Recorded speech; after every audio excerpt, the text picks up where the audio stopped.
हा व्हिडिओ महाराष्ट्रातील नंदुरबार जिल्ह्यातील आहे। विद्यार्थ्यांना अशा बांबूच्या धोकादायक पुलावरून प्रवास करावा लागतोय।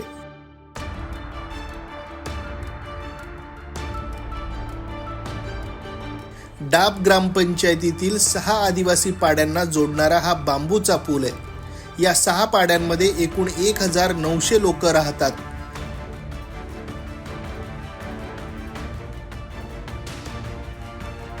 विशेष म्हणजे येथे पूल उभारण्यास अडसर आहे तो वन विभागाच्या परवानगीचा।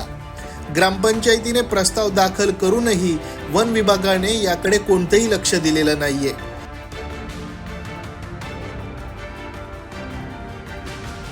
नाही, आपल्या मुलाला जायला यायला ते मोठा पूर येतो ना, म्हणून ते मुलाला त्रास होतो।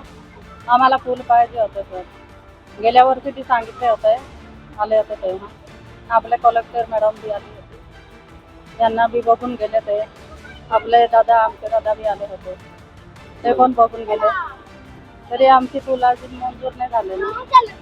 विद्यार्थ्यांना अकोलवाला बी 10वी वाले 12वी वाले पण जाते आहे, 5वी वाले मुले पण जाते आहेत, सगळे मुले जाते आहेत। त्यांना बी पावसाळ्यात त्रास होतो आणि आपले आजारी राहते ना, त्याला घ्यायला बी त्रास घेऊन जातात ना, सगळं ते पण आपल्या शेवटी बांधून घेऊन जाते ना। आणि दरवर्षी आम्ही पूल बांधतो, खाजगी बांधतो ना, आमचे बांबू सगळे दरवर्षी बांधून राहून जाते, अजून बांधतो असं। आम्हाला पूल पाहिजे होतं।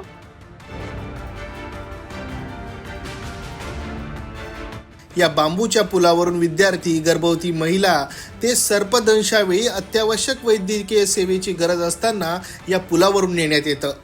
हे पूल कशासाठी बनवलं असं विचारत आहे सर, कारण की हे पूल आहे पोरांना येण्या जाण्यासाठी बनवलं आहे। दररोज शनिवार खाली रविवार एवढंच चुकत आहे, दररोज पोरांना तिथं ठेवायला यावं लागतं, कारण की नदी पण वरखडी नदी फार मोठी आहे। हा प्रश्न आहे सर। दररोज अंगणवाडी घेऊन जावं लागतं, शाळेत घेऊन जावं लागतं सर। जर तसं राहिलं सर गडबड झालं, गर्भवती महिला राहिली तर बांबूचं जसं पूल बनवलं आहे, बांबूची झोली बनवतात तसं आणून तिथं पुलावर बहुत अडचण येत राहते सर। आता बनवलं आहे नदीत तर काही करता येतं नाही। यावर्षी पाऊस कमी आहे, नाही तो इथं पाणी भरपूर राहतं सर। पूल कारण काहीच नाही, इथं फोटो काढलं कोणी पण येतात, फोटो काढून काहीच नाही करतात सर। तेव्हाचे गाव इथं आहे, तिथं येतात फोटो काढून घेतात, काहीच नाही। पूल यायला पाहिजे सर, कारण की पूलची फार शक्यता आहे सर।